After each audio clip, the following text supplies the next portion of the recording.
Hello दोस्तों, मैं हूं आपका दोस्त बिट्टी। तो यार आज की वीडियो बहुत ही इंटरेस्टिंग और मज़ेदार है, तो वीडियो को पूरा ज़रूर देखें और हमारे चैनल को सब्सक्राइब ज़रूर कर दें। आप स्क्रीन पर देख ही रहे हैं, हम 1200 सब्सक्राइबर के बहुत ही पास है।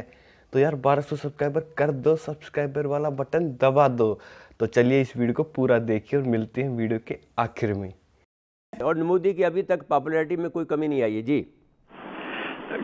आपका आपका कहना बिल्कुल सही है। मोदी की पॉपुलैरिटी में कमी नहीं आई है क्योंकि उसका जो बड़ा एजेंडा है, जो हिंदुत्व वाला एजेंडा है, उसके लिए हिमायत अब उसने इस नौयत की बिल्ड कर ली है कि उसके कम होने का इम्कान बहुत कम है। चीन के साथ अब उनको ये देखना है कि चीन के साथ जो रिश्ता है उस और जिसमें बिगाड़ आया है, उस बिगाड़ की वजह से अमेरिका के साथ ताल्लुकात कितने बढ़ाने हैं या किस हद तक कोशिश करनी है कि एक आज़ाद पॉलिसी भी हिंदुस्तान रख सके। इस वक्त उनको ये फिक्र है कि हमारी दिफाई सलाहियतें जो है वो बढ़ें, और इसकी वजह से आपने देखा होगा कि उन्होंने राफेल पे ख़ास जोर रखा है। S-400 जो रूस से ख़रीद रहे हैं उस पर जोर रखा है, और ये जोर रखा है अमेरिका पे कि हम S-400 खरीद रहे हैं, ये हमारी एंटी मिसाइल डिफेंस होगी। तो मोदी अपनी गेम्स खेल रहा है, और उस गेम में पहली चीज़ ये है कि अंदरूनी सूरत हाल को कंट्रोल कर सके, और हम अभी भी अपने हिंदुत्व के एजेंडा पे तुले हुए हैं और उसको हम आगे बढ़ाएंगे। तो इसमें अभी जो बातचीत हो रही है उससे महसूस तो ये होता है कि अब उन्होंने जो अग्रीमेंट की है कि डी एस्केलेशन होगी, कुछ जो फोर्सेस हैं वो वापस जाएंगी, कुछ जो टेंट्स वगैरह लगे हैं वो वापस जाएंगे, और एक न्यूट्रल सा जोन बनेगा।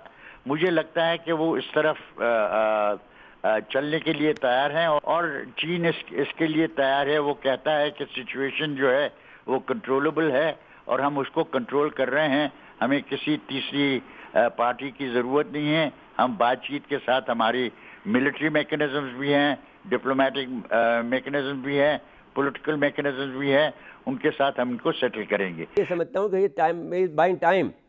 और लेकिन क्या आप ये समझते हैं कि अगर वो टाइम भी बाई कर लेता है और अगर ये नवंबर में इंतखाबात अमेरिका के हो जाते हैं तो अमेरिका में अगर जो नई हुकूमत आती है और वो इनके कहने पे चलती है पूरा का पूरा है जो आप पेंटागन के, तो जो बाइडन आएगा वो तो साथ देगा, और वो फिर वो जो जो जो पिक्चर पोर्ट्रे करेंगे पेंटागन वो उसी पे जाएंगे, और वो फिर चीन का इंडिया का मुकम्मल साथ दे सकते हैं। ये इम्कानात हैं। देखिए, जो कुछ मोदी कर रहा है उसमें उसको पूरी शय है अमेरिका की तरफ से। ठीक हो गया। और जी बिल्कुल पूरी शय है, उसकी मर्जी के बगैर ये ना करता। अभी पर्दे के पीछे बल्कि पर्दे के ऊपर जो कुछ भी अमेरिका कर रहा है उससे साफ जाहिर है कि अमेरिका मोदी की हिमायत कर रहा है, और चीन को इस बात का इदराक है, और चीन को पहले दिन से पता था, क्योंकि ऑलरेडी जो इंडिया है वो अमेरिका की जो एशियन पिवट का जो जितना सारा दायरा बनाया हुआ है, जो क्वाड बनाया हुआ है, जो एंटी चाइना एक काउंटर फोर्स तैयार की हुई अमेरिका ने, तो इंडिया तो उसका कलीदी किरदार है। तो इस वजह से ना चीन से कोई बात खुफिया है, और ना ही मैं समझता हूँ अमेरिका कोई इसमें आर समझता है जो कुछ वो मोदी की सपोर्ट कर रहा है। अब सिर्फ मसला जो है वो हमारी तरफ से है। मुझे बड़े अफसोस से कहना पड़ता है कि देखिए, मोदी का तो हर एक को पता है कि वो शतरंज की चाल चलने का माहिर है, चाणक्य का शागिर्द है, और माहिर है चाले चलने में, शय करता है, मात देता है। बदकिस्मती ये है कि उसका जवाब देने के लिए ना पुरानी क़यादत थी और ना आज की क़यादत है। जो जवाब आना चाहिए, मैं देखता हूं कि मौजूदा सूरत हाल में हमारी तरफ से मुकम्मल सकूत है, खामोशी है। तो भाई ये तो आपका और चाइना का अंडरस्टैंडिंग है ना जी। देखिए, ये मैं नहीं समझता अंडरस्टैंडिंग है। उस वक्त भी 62 में भी यही बात थी। अगर ये आप कह रहे हैं चाइना के साथ अंडरस्टैंडिंग है, दुनिया को तो नहीं पता। तो ये है कि हमें और यकीनन मैं भी ये समझता हूं कि हम पूरी तरह चाइना के साथ رابطے میں ہیں، لیکن بات یہ ہے کہ اس ساری جو کوآرڈینیشن ہے یا سمجھ ایک انڈرسٹینڈنگ ڈیولپ کی گئی ہے، اس کو پروجیکٹ کرنے کا بھی ایک طریقہ ہوتا ہاں ہے۔ یہ ٹھیک بات ہے۔ تو اب اس کے بعد میں نجم الدین شیخ صاحب کی طرف میں آنا چاہتا ہوں۔ شیخ صاحب یہ فرمائیے کہ جو اب اس میں انڈیا نے اب اس قدر زیادہ اپاچی ہیلی کاپٹر، چنوک، جو ٹینک اور وہ جو بہت بڑا جو ان کے وہ ہوتا ہے جو ٹرانسپورٹ طیارے ہیں وہ لیہ میں پہنچا دیے ہیں، اور پھر سخوئی ہے، 30 MI-21 ہے، 29 ہے، مراج ہے، 2000 جگوار طیارہ ہے، پھر یہ سب جگہ پہنچا دیے ہیں۔ شاید صحیح یہ ہے کہ انہوں نے جو سرزمین پہ صورتحال تھی اور جس پہ ہندوستان نے کچھ تبدیلیاں لانے کی کوشش کی تھی، اس کوشش کو انہوں نے روک دیا ہے۔ اب جہاں تک دوسرا سوال ہے کہ ہمارا اور ہمارے جو تعلقات ہیں چین کے ساتھ اور جو سی پی ای سی کے ساتھ کنیکٹڈ چیزیں ہیں، اس میں ہمیں دو چیزیں یاد رکھنی چاہیے۔